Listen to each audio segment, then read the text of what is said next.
Welcome to the MMA Fan Podcast. Ladies and gentlemen, I give you Stu and Blake. Hello and welcome to the MMA Fan Show. I'm Stu Whiffin. Joining me always, Blake Harrison. How are you, mate?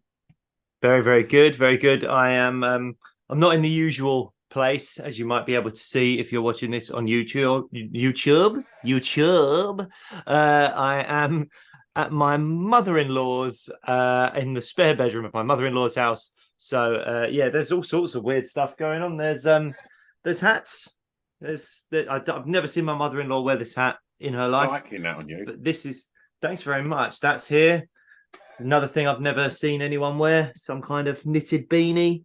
I don't know. There's just stuff, and I don't know where it's come from. Never seen it before.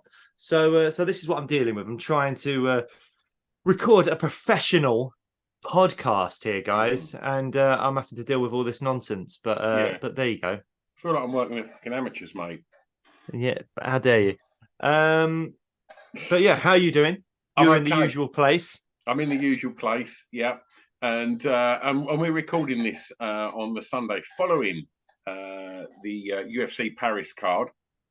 And I mean, firstly, whenever you get a card that is in Europe, it's brilliant. But when it's like even as close as Paris, there's just that hour difference in time, and you just think, I can watch it on a Saturday night. It's just a gift from the gods, isn't it? Like the little MMA gods just bestow that upon us, and I'm all over it. But I mean, I sat at home and watched it on the sofa, and was doing some bits and bobs on the fan show socials.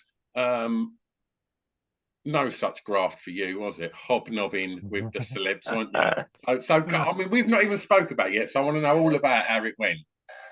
It was great. So basically, for anyone who doesn't know, the TNT Sports, home of the UFC in the UK now, they put on like a watch along thing in a bar it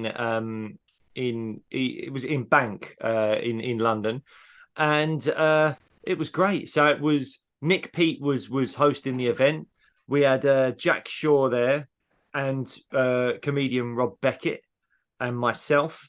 And the four of us were just watching the whole of the main card for 3 hours, and like talking about all sorts, really. Obviously, focusing on the fights that were coming up and stuff. But you know, when you've got someone like Rob Beckett, there, who's an incredibly funny guy, and is he's kind of still learning a bit about the UFC and mixed martial arts and stuff like that. We were talking about all sorts of stuff, and it was really, really great fun. And it was a really good card to be doing it on, because I think you can very easily say, oh, the Paris card was very French heavy. There wasn't a huge amount of big names outside of the main and co-main event, but it was actually still really good fun because a lot of the fights were really good, and you could hear the atmosphere from the crowd. That French crowd were ridiculous. It was huge, it was great. It was great. I brought a few mates along as well, and they were looked after really well. They were downstairs with like so many screens. But this bar was really great. Good. I can't remember what it was called. I want to say Goodwood or Goodwell or something like that. But it was a good bar. I don't know. And they had screens everywhere showing the fights. And my mates and stuff, they had some money like behind the bar, and they were like, let's get some food, get some drinks, like having a good time, watching the fights, chatting away. I was upstairs like working. I mean, it's not really work. But it was great. It was really good fun. Really, really enjoyed it. Wonderful. As the Tank, is he all right? The Tank is good. He's still got a slight injury in his arm. He'll hopefully be back to training soon. Obviously, he's little boy. He's only 6 weeks old, I think. Right. So he says, touch wood, is still sleeping. Not too bad with the sleep. He's all right. And obviously, Shaky, his dad, Richard Shaw, he's doing very, very well as well. So, yeah, it seems like good times in the Shaw household. Hopefully, he can get that little, he's got like a wrist cast thing. Want to get that off soon, get back to training, and hopefully get a fight. I think he wants to try and have a fight did he say early next year? So Right. maybe January, February of Right. next year, or maybe he just waits for the March card. I don't know, because you would assume the UFC is back in London in March. Sure. So maybe Shaky's that's got his a work good cut out anyway. Shaky's got another one of his stable in the UFC now. Did you Yes. mention Oban, Jack? I did. I mentioned Oban on the broadcast as well. You're talking to Jack and about Shaw MMA and we mentioned Oban doing well on the Contender Series, and I said like, and we were both talking even off air about like what a fight and what determination it was. I think Jack was saying that when he got him back to the corner, I think it was the end of maybe the second round, was it, when he was really in trouble and nearly got finished, and he could tell Oban was maybe not quite there, not quite with it, but that Oban Elliott is made of just sterner stuff than you or I, and just went out there and did the business in the third round. I mean, what an I could talk about that all day. That was so phenomenal, his performance on the Contender Series. So best of luck to him. I hope he gets a fight when he wants it in the UFC, and he does really well in it. Absolutely. Right. Well, look, let's start on the top, and we'll kick things off with the big boys and Sergei Spivak versus Cyril Gane. I mean, we saw a masterclass from Gane, didn't we? I mean, that was flawless, that performance. Yeah, it was. It was. He was just able to pick his shots. Spivak just didn't really do much. Going into the fight, I felt like it was a really good fight, because I kind of felt like Spivak has struggled with Gane's style, like the last guy with kind of athleticism and good footwork and striking that he thought was Aspinall, who just dispatched him inside a round. And Gane has struggled with Spivak's style, someone that can take you down and grind you out, submit you, stuff like that. And, you look at Gane's resume. John Jones, all right, elite of the elite when it comes to grappling and fighting in general, but he really didn't put in a good performance against Jones. And then I the think other time, that was part of why he put that statement in last night. maybe, yeah, and it would make sense. And then the other time was against Francis Ngannou, who is not a grappler, but was able to out grapple him for the last 3 rounds of their 5-round fight and won the decision over him. And Ngannou had one knee during that fight, so it did make me think, do you know what? Spivak's got a real chance here. But I think what was really lacking was Spivak and Gane were just different ends of the like athleticism spectrum.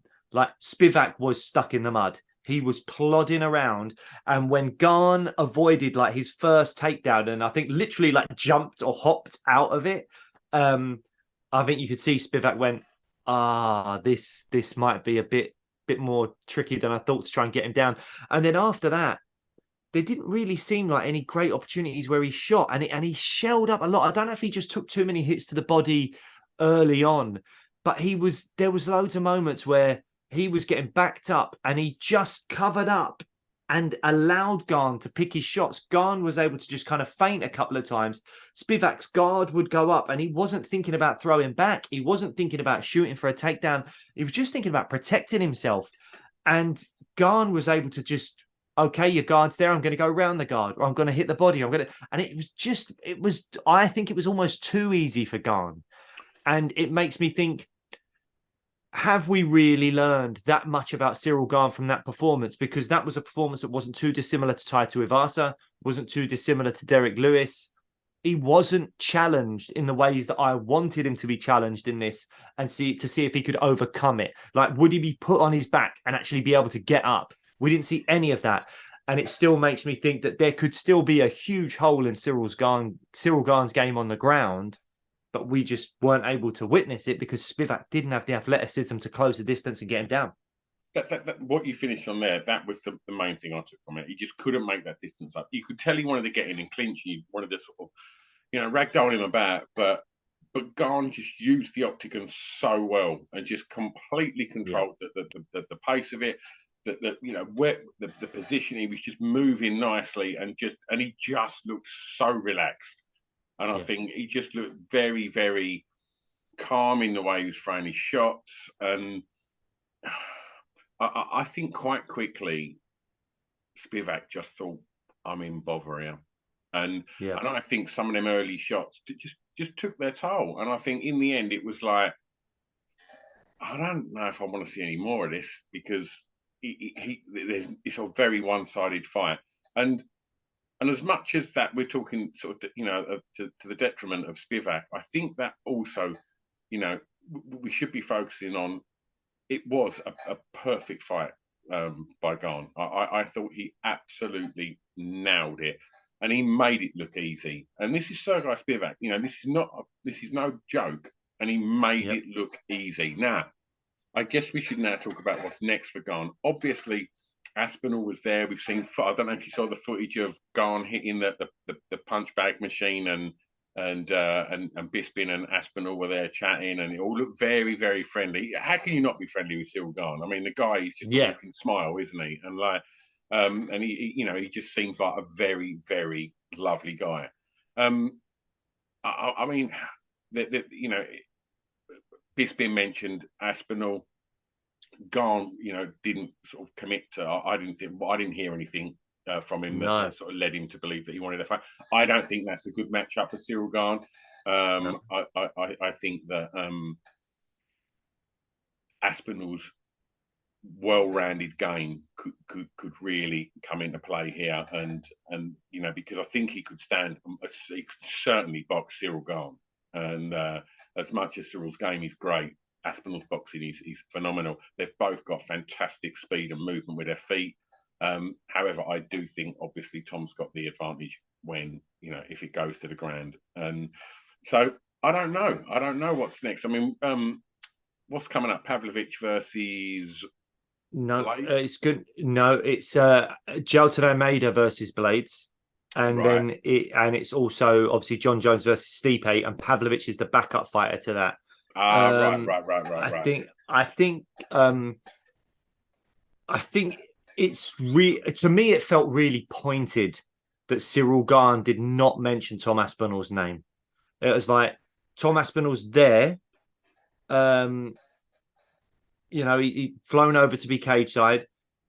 At the end of his last fight in London, he said, I want to be cage side for Garn Spivak, and the winner of that fight, I beat them, then I fight John Jones.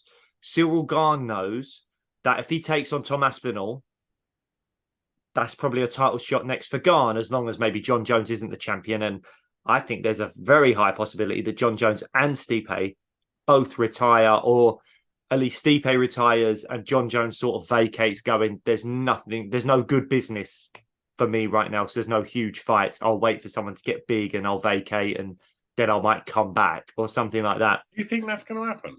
I think it's very possible, because there's not enough money in it maybe for John Jones to fight Tom Aspinall or Sergei Pavlovich right now. There's maybe not worth risking the legacy. I don't know. I mean, I'd love him to stick around. I think it'd be great if he did and he took on the Pavloviches and the Tom Aspinalls and stuff like that. But I think there's a lot of talk that Jones will go, I've beaten the greatest heavyweight of all time in Stipe Miocic. I've a two-weight champion. I'm like, other than that weird kind of disqualification, whatever it was it Mark Hamill? I won't say Mark Hamill, but he is the guy from Star Wars. Mate, yeah. It's Luke Skywalker. I swear it is something like that, though. Yeah, I think Jones could leave. Jones could be gone. And so the winner of, Garn and Aspinall, if that were to happen, the winner of that is going straight into a vacant title fight with Pavlovich, if that is what happens. And yeah, I think it was really pointed that he didn't mention Tom's name when Tom's there, and Bisping's even mentioning Tom. Like, it's all set up to make that happen. And Garn couldn't say his name. And I think that is because he knows that is a really bad matchup for him, because there's not many people in that division that can match Garn's athleticism and footwork. And don't get me wrong, in a straight kickboxing match, you would probably favour Cyril Garn, and you would say that athletically and movement-wise, Garn's got this slight edge over Aspinall. However, when you factor in the fact that Aspinall is still very, very good at all that stuff, and he's so brilliant at the grappling, and he's a BJJ black belt and all that stuff, Aspinall will find it so much easier to close the distance with his athleticism, to make Garn aware of the strikes. Garn's going to have to worry about two things. With Spivak, all he had to worry about was the takedown. With Aspinall, he will have to worry about his boxing because it is good enough to knock him out, and he will have to worry about getting taken down. So that's when you're like, when you're in two minds about what your opponent's going to do, that's surely when you're going to make a mistake and either drop your guard and get clipped or lift your guard and get taken down. And that's where I think Tom Aspinall is going to have the edge over Cyril Gane and should beat, I think, Cyril Gane. That's probably why I didn't call him out. Well, I mean, in a world where Stipe beats John Jones, right, in this upcoming fight, right? A world that I really don't think exists, by the way. Yeah, but let's just say that happens, right? We've seen very little of John Jones, very little. Mm-hmm. And I know we've not seen a lot from Stipe in a long time either. But let's just say Stipe beats John Jones. Does Gane automatically? I mean, does John Jones get a rematch? Oh, of course, yeah. John Jones, because John Jones is such a star. John Jones will get a rematch because he's such a huge star. If I'm Stipe, I'd have to really weigh up. Is it worth me having a rematch? Because I think Stipe's got 1 foot out the door anyway. Stipe wasn't coming back for anything other than a title shot. Stipe was never going to come back to take on Tom Aspinall or Curtis Blades or someone like that in a number 1 contender fight. Stipe's like, nah, I'll come back and fight for the belt. Otherwise, I'm just going to go back to being a fireman, having a lovely life in Ohio. That is what he's going to do. So I think if you're Stipe, you go, if I fight John Jones in a rematch after beating him, again, this is not going to happen. But let's say, for the sake of argument, it did. He's going to have to get paid a boatload of money to do that rematch because otherwise he could go, I'm the most winningest heavyweight ever, and I've just beaten the unbeatable John Jones. Retirement, see you later. My name goes down in history. Absolute Hall of Famer without question, and everyone talks about Stipe Miocic in a way that they haven't done, even with him being the most winningest heavyweight. Having said that, he's like 42 years old, hasn't fought for like 2 and a bit years or whatever it is.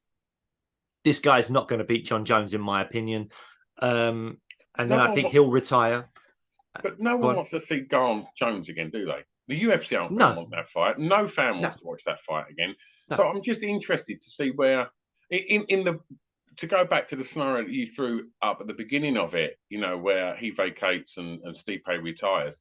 That's the perfect scenario for Cyril Gane, isn't it? That's when that's his best shot at getting a title, and probably, the best chance he's got of getting a title shot. Yeah, I don't know. It's interesting. I was really surprised that Tom Aspinall weren't in that octagon last night. I thought that was what it was all being set up for. After, like you said, what Tom said in London, the fact he was there, Bisping's there, called it out. I just thought Gane was going to go, it's a great fight, let's do it.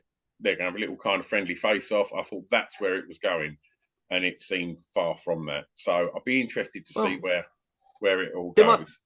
There might be a couple of reasons for that, though. One, Cyril Gane completely no-sold the whole thing, was not interested, so that wouldn't have worked. If Gane had called him out and said, yeah, bring him over, I'll take him on, then you might have had that.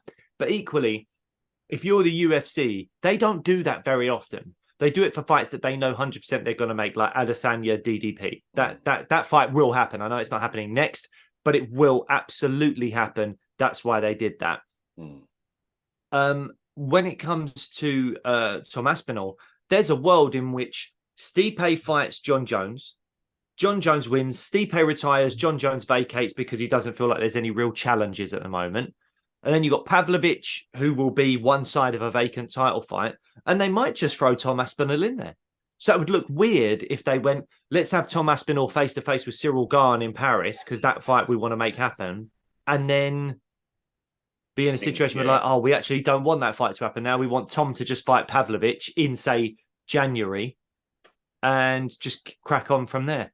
So I can understand from a business point of view why it may not have worked. But again, I think had Cyril Gane said, yeah, I'd love to fight Tom Aspinall, bring him in, then it might have happened. But yeah, it is what it is. But I think it's telling that Gane wasn't overly keen in saying his name. And I do think Tom Aspinall is the best heavyweight in the division, probably possibly outside of John Jones. I don't know. I'd love to see that fight. I'd love to see Aspinall versus John Jones and just see if Aspinall does have what it takes to be the guy that finally took out John Jones. But But yeah, Tom Aspinall, other than John Jones, is for me the guy in the division. Okay, right. Well, look, let's move on, and let's talk about the co-main, which was Mana Farrow versus Rose Namajunas. First thing, I thought Manon looked so much bigger than Rose. Yes. And I know we've seen Rose go up for this fight to 125, but we're big Thug Rose fans. And don't get me wrong, I've since post-fight seen the finger, her little finger, which was bent the wrong way. And it's not nice. And she flagged that at the end of the first round. So that must have, happened quite early on in the fight. And so potentially she was fighting with one hand. I mean, she was throwing it, but with how much power, I don't know. I thought Rose looked thoroughly outclassed last night. I thought she just didn't have anything that made her look like a champ about her last night. She didn't look hungry for it. She didn't have loads of answers. She put in a solid performance, but I just don't think it was anywhere near what was potentially expected from her, I thought. What did you think? I thought size was a huge factor. I'm a big advocate of these weight classes exist for a reason, that size really matters. And she didn't ever seem to be struggling to make straw weight. So the move up, I think, was purely based on I want to achieve like a legacy. I'm already a 2-time strawweight champion. It would really do my legacy, really improve it. And it's a legacy that's going to be hard to improve because she's already such a huge fan favorite. She's an inspirational fighter. And as I say, she's won the belt twice. Is she still a fan favorite? I think so. Because this is what I want to talk about her stock.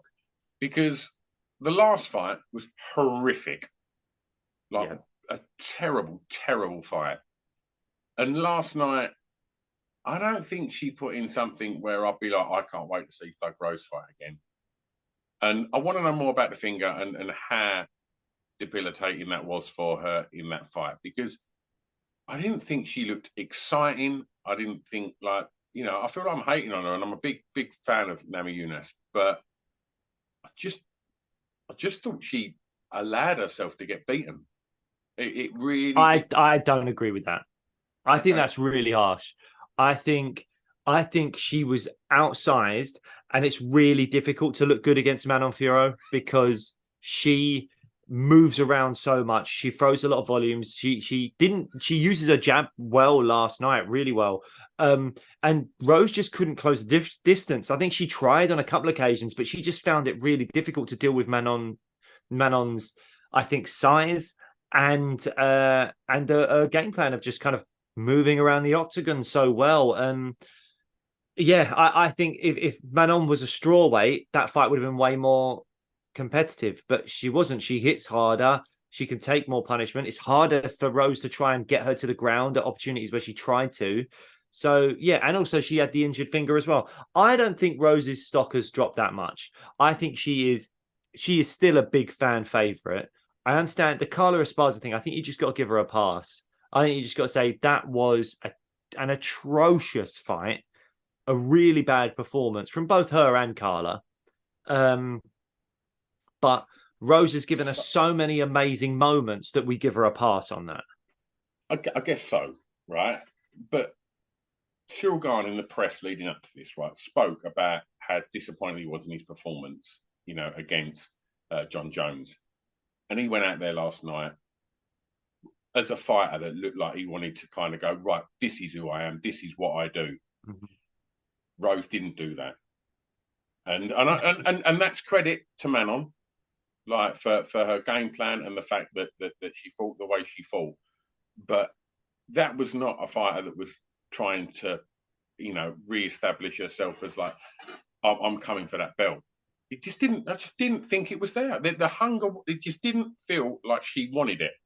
I think you got to think about what they were both doing, though. If you're comparing Cyril Gane's night to Rose Namajunas' night, Cyril Gane fought 5 months ago and was going up against a guy that's ranked below him, is not on his level, is nowhere near him athletically, and really, unless Spivak takes him down, Garn all day wins that fight. And that's what he was doing. He was fighting a guy beneath him. What Rose was doing was, having been out the cage for like well over a year, I think, was then going, I'm going up in weight, having not really put on much weight. Like, she didn't put on muscle mass or anything. I know, but she looked the same as she did at strawweight, basically. And she's fighting someone that is the number 3 in the world, a woman that is arguably already due a title shot and is much bigger than her and is a really good striker. Like, it sort of feels like apples and oranges. I don't think it's fair to compare Garn and Rose in that way for that evening. But also, Rose is an emotional fighter. And Trevor Whitman wasn't in her corner. I don't know why. And I think Trevor Whitman's presence is always really quite soothing and calming for Rose. And he wasn't there.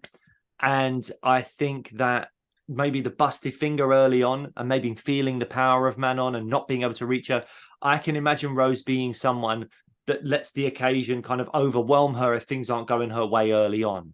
You know, I think that is part of who she is as a fighter. And I think that's why fans love her, because her emotions are on her sleeve. She's bawling her eyes out when she wins the belt. She's got that moment where she's got that mantra of, I'm the best, I'm the best, I'm the best. And she overcomes adversity like that. There was none of that. There was none of that last night. Well, she was doing the kind of breathing arms thing that she does. I think she was saying something. I think she just struggled with the size and with Manon's capabilities. Like, just a much better fighter on the night. And I just think that I'm taking nothing away from Manon. I thought she looked fantastic, and I think she made Rose look average last night. And I just thought, this is, you know, you're moving up a division because you want to be a 2-weight champ. And I don't know, she just didn't strike me as a fighter with a big purpose last night. And I'm hoping that comes down to the injury. I really do, because I feel like I'm you know, being a bit harsh on now Eunice here, because you know, something happened to you before we recorded this. There was a girl with a skin that just bullied me when I went to the shops this morning. So yeah, oh, that's what it is. Yeah, you're having PTSD and like, yeah, no, this all makes sense now. No, I'm a big fan of Thug Rose. You know, we both have always championed her and been big fans, but I just felt it was a bit of a disappointing performance last night from her. And like I say, I'm leaning on that, coming down to it being you know, the broken finger or dislocated finger, whatever it was. But I guess that'll all come out in the wash. You get more about the finger. But she doesn't strike me as a fighter that makes excuses, though, Rose. Do you know what I mean? So maybe we won't even hear too much more. But no, I think she'll take a break, and I'd like to see her just go back to strawweight. I just don't think flyweight's her weight class. Go back to strawweight. You've got 2 wins over the champion of that division. 1 win at strawweight with her name. She gets a title shot, I'm sure, especially if Zhang's the champ. So that makes a lot of sense if she wants to carry that on. In terms of, I'm never sure if it's Manon Fior or Manon Fioro, but either way, title shot for her next, I would imagine. I just don't know whether she jumps ahead of Erin Blanchfield or not. Yeah, I mean, they're both definitely due the shot, and I thought Manon looked every inch the fighter that deserves that shot, and I don't know. Who do you think gets it next? I don't know. I think Erin Blanchfield is a bigger star, but maybe she's a bit younger. I'd have to check this out. I think Blanchfield's only about 24. So Manon, I'm not sure how old Manon is, but like, I think that I really like Blanchfield, and I really think she's brilliant. And I think she's filled holes in her striking, and her grappling so good. Yeah, Manon's 33. So there's part of me that thinks Blanchfield, as much as I think she's earned it, I think she's also very young. So maybe you give Manon the shot first. But we have to also wait and see what happens between Shevchenko and Grasso in the rematch, because I feel if Shevchenko beats Grasso, that's it. It was a sort of, Grasso beat her in the first one, but Shevchenko wins the second one. We don't need a trilogy right away. Let's just crack on with the division. We do Shevchenko, Manon Fiorot, or Shevchenko, Erin Blanchfield. However, some people will think, and it might make things nice, neat, and tidy, that if you're 1-1, you have to do a trilogy. I was talking to Jack Shaw about it last night. He was of the mind that if you're 1-1, you have to do the trilogy. So if Shevchenko wins and then they have to do, or they feel they have to do, the Grasso Shevchenko trilogy, then it would make things neat and tidy if you go, okay, sorry girls, this is going to happen. Why don't Blanchfield fight Manon Fiorot for a definite number one contender fight? Winner of that faces the winner of the trilogy. But we'll have to see if Grasso beats Shevchenko for a second time. I think you've got to do Fiorot or Blanchfield as 100%. the next up, and I suppose it's what makes the best business. If you're in New York or wherever, then you go with Blanchfield. But maybe if you're going to Europe, maybe you can do Fiorot. I'm not sure. We'll have to see. But I think both girls have done enough to get a title shot next. They shouldn't have to fight anyone else before they fight for the belt next. It's just, who do you choose first? As you know, we mentioned that French crowd, and they were so vocal throughout the whole of the event. However, the most muted I heard that French crowd was on this fight. And I put that down to the fact that people love Thug Rose, not that they're not fans of Manon. But obviously, every French fighter that come out, and it was a great night for the French last night. Every French fighter come out, the roar and the singing was just unreal. But it did seem at its most muted when it was when Manon was fighting. And I think that's down to her style.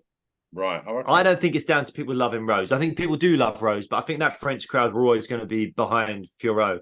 I think it was a fine fight, a good fight, but it was a 3-round decision, a bit of evading, bit of jabbing. Like, it wasn't all out action. When you think of the other fights that the crowd had just witnessed, Morgan Charrier finishing in the first round with body kicks and looking great. And Morgan Charrier is like a superstar in France. We'll definitely want to talk about that.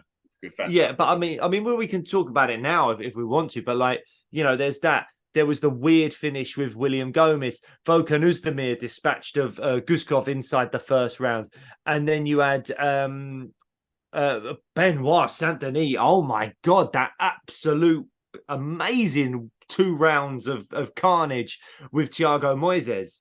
Like, that was what that French crowd had leading up to this moment, and then maybe the crowd just goes, God, we've had a lot of crazy excitement, and we're going to take a bit of a breather now because we've got it's not the most action packed. No one's getting knocked out. There's not huge blows being thrown. It's not a 50-50 war. Rose is really struggling to find Manon, and Manon's skirting around and popping out the jab and all that stuff. So I think maybe it was the fight style that, I wouldn't say quietened the crowd. I'm sure they were still buzzing, but it wasn't the same as then Garn coming out and absolutely beating the crap out of Sergey Spivak. Yeah. So I think the style of the fight makes a huge difference.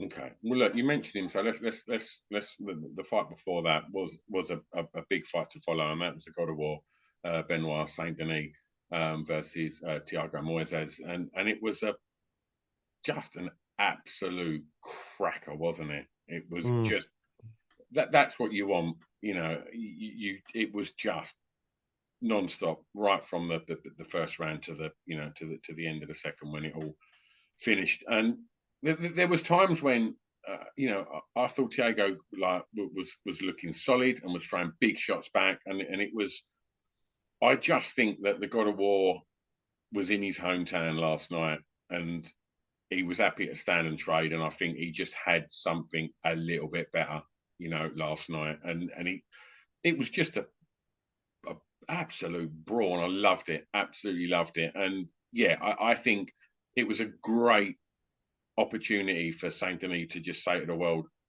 I'm for real. And I'm because we've seen him in some great fights before, always much further down the card. And I think having that crowd behind him last night and the world hearing that crowd when that fight happened, I think his stock has rocketed. Like, he's going to become a big fan favourite. And I think he's a real problem at 155. I completely agree. I mean, this guy is like Special Forces French Army, has won medals through combat and all that stuff. He's on a I'll take him, mate. A couple of medals. No, now, not in mate. the octagon, mate, but like a good old fashioned tear up in a pub car. Oh, just on a street fight. Well, there's no rules in a street fight, is there, mate? That's it, mate. No. He won't see what I've got coming. Don't worry about it. Whiffen's done a few round on the bag this morning. Whiffen knows what he's doing. Old man Whiffen will have him. Never been in a street fight down in Grays, has he, mate? I ain't being funny. An MMA fighter that's ex-special forces, like, I mean, that's just a legit problem right there, isn't it? That's just someone in life that's just, I mean, what do you say? I mean, Jesus Christ. Sorry. Just sorry. If you're in his vicinity, just apologize. If you're anywhere near him, just say, sorry, I exist. I'm going. So, I mean, 4-fight win streak. His first fight in the UFC, he lost, but it was short notice and it was upper weight class, up at welterweight. So, lightweight, he's unbeaten. And every fight he wins, he finishes. He's a fan favorite. Every fight he wins, he finishes. No decisions on anything whenever he wins a fight. So, yeah, and the thing is, he goes to war with people on the feet. Like, he absolutely is just taking one to give two, testing his chin. Doesn't matter. Could have got knocked out by Moises at any moment, it felt like. But he's a wrestler and a submission artist as well. I mean, this guy has got the lot. He might need to learn when he gets to the upper echelons of the division to calm it down a little bit. But as a fan, I don't want him to. I think it's absolutely fantastic. I really want to see him get a ranked guy next. And off the top of my head, I know Jalen Turner is coming off that loss to Dan Hooker. And Jalen Turner's ranked somewhere in the top kind of 15 to 10 range. I'm not sure where Jalen Turner is. Might be like 13th or 12th or something like that. He's coming off a loss. I would love to see Benoit Saint-Denis versus Jalen Turner. I think that would be a cracker. I think that fight does not see the bell, I don't think. I'd love to see that fight. But there's other options as well. You can give him other options. Anyone in that kind of 15 to 10 range, I think you go, there you go, Benoit. You've earned this. Go and do that. And I think this guy is going to be a guy we'll watch for years to come and go, I love watching him Jalen fight. Turner's ranked 12th. That's a good fight. I'm definitely down with that.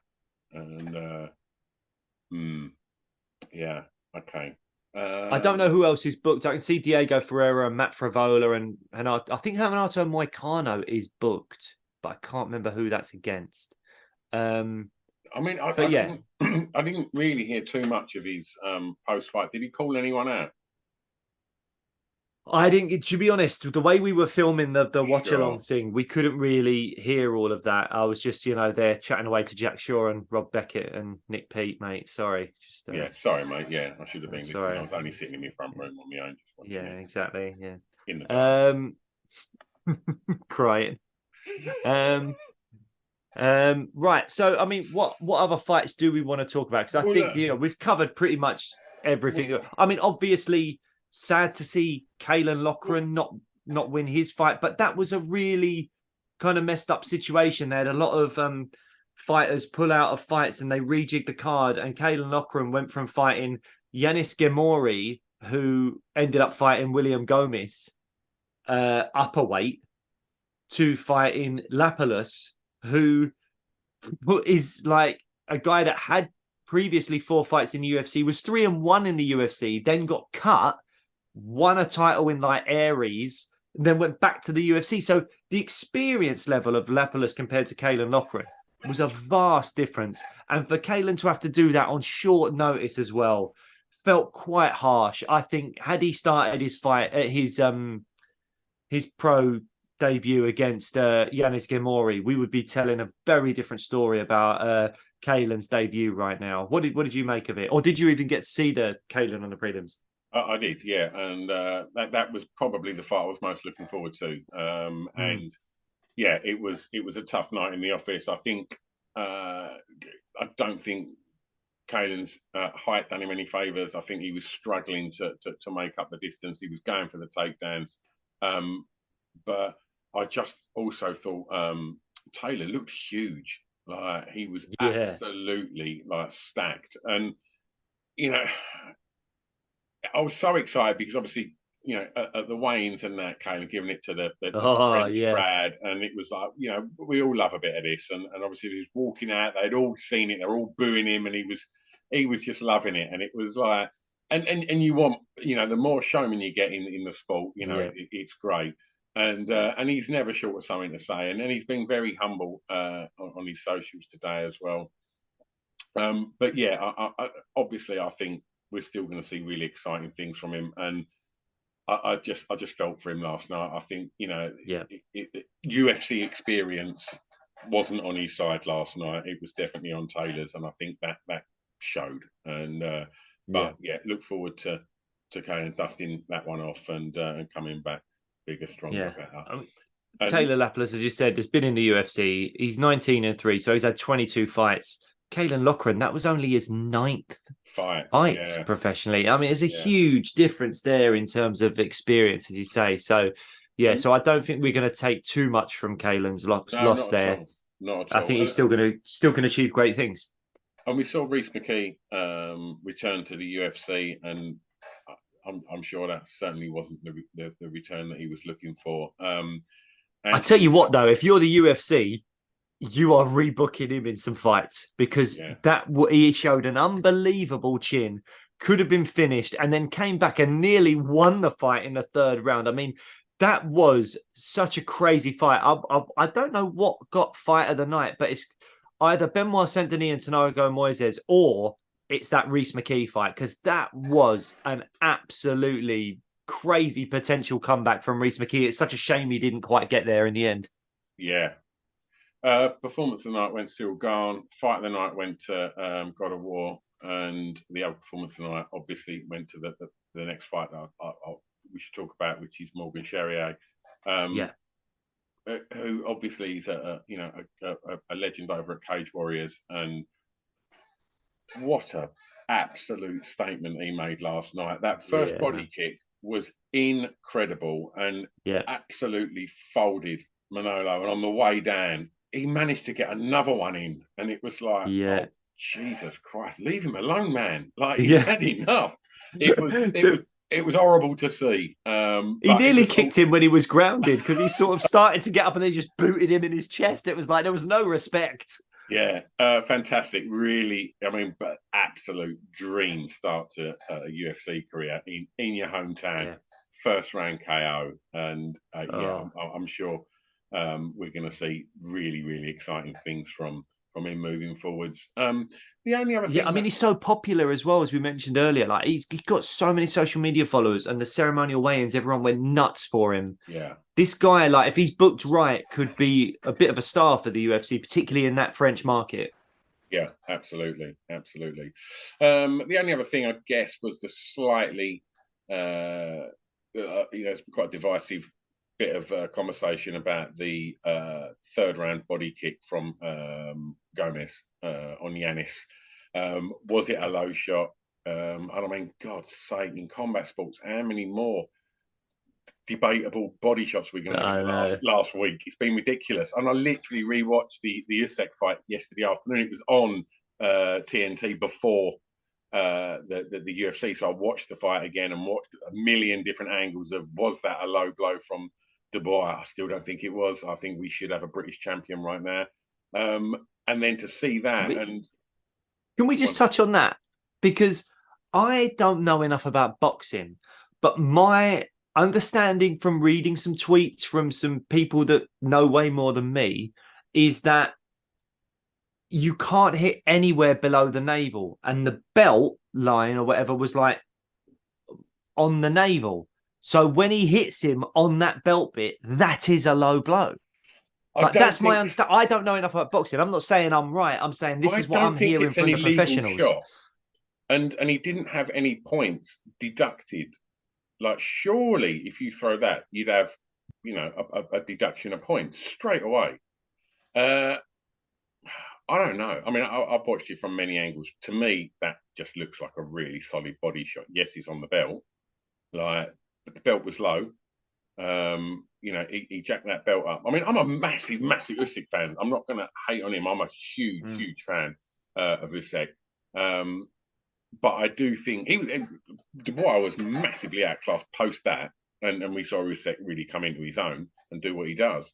But I do think he was potentially robbed of winning the world title with a really big body shot, and obviously, that's always up for debate. People have got, our mate Cole Frampton, who we bumped into, who I was a bit starstruck meeting. He was there, commentating, and he was like, "That's a body shot. That is a body shot. That is not a low shot." And I think Steve Bunce was saying the same. But yeah, obviously it makes for great fun on the socials. Everybody's got their opinions on it, and obviously this isn't as huge a fight in the world of combat sports as Usyk Dubois, but an interesting, because Yanis was game, wasn't he? And it was a good fight, and what did you think? It didn't feel like the ref gave him enough time. No, it was like the ref was like, I don't know, like quickly saying that wasn't low, continue. And because Gamori was just taking a moment by like the fence or whatever, he waved it off so quickly. Yeah, I feel like he should have gone, "Come on, get here and fight." And Gamori could have protested a little bit, but carried on. Yeah. Whereas I also felt it was really close, because as much as the initial impact wasn't on the cup, the follow through did seem to move the cup. So I feel like that was really quite harsh, because I think even if you go, "Hey, that is a legal shot," I think the impact that did the damage was not touching the cup, anything like that. That's fine. But give him a chance to actually respond. Because as far as he's concerned, he's been hit low. And you know what fighters do? It's wrong because they need to protect themselves at all times. But they sort of turn their backs, they're shifting their shorts around and stuff and all that. And it was like the ref said something, and a split second later was waving it off. It's like, you've got to give him a moment to sort of digest the fact, "Oh, what? That was low. No, it wasn't. Oh, for fuck's sake, I've got to carry on, have I?" Give him that moment, and he didn't. I have to say, I'm less bothered about it because I felt like Gomes was doing really well and was on his way to victory. So I don't like, had it been the other way around and Gomes was robbed of a victory because of a moment like that, I felt that would have been out of order. I think you're right. But because the right guy won, I'm less bothered about it. But it still wasn't right. I think that ref was a bit too quick. Yeah, agreed. All right. Well, look, before we wrap things up, if you've not seen it yet, head over to, you might well be watching this on YouTube, but if you're not and you've not checked out our YouTube channel yet, I'll direct you straight over to last week's episode, which is with the mighty Bruce Buffer. Blake and I went to this beautiful TV studio and sat down and recorded a wonderful interview with the legend that is Bruce. And we've had some amazing feedback from many of you. So thanks everyone that's dropped us a message to say that they've been enjoying that show. And we're going to be having lots more kind of really good stuff coming up on the video front in the future. We're working on something at the moment that hopefully is going to really sort of change the way that this podcast is seen visually. So lots of exciting things coming your way.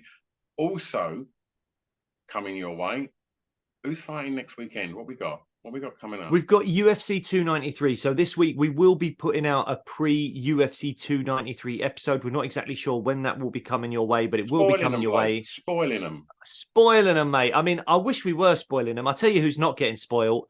The fans with this pay-per-view event. It ain't great. Let's be honest. It ain't great. We have been spoiled. UFC 290, 291, 292 even. Fantastic cards. Loved every minute of it. The fight night card, the week after with Shevchenko, Grasso for the belt, which is on a fight night card, not a pay-per-view, which is unique.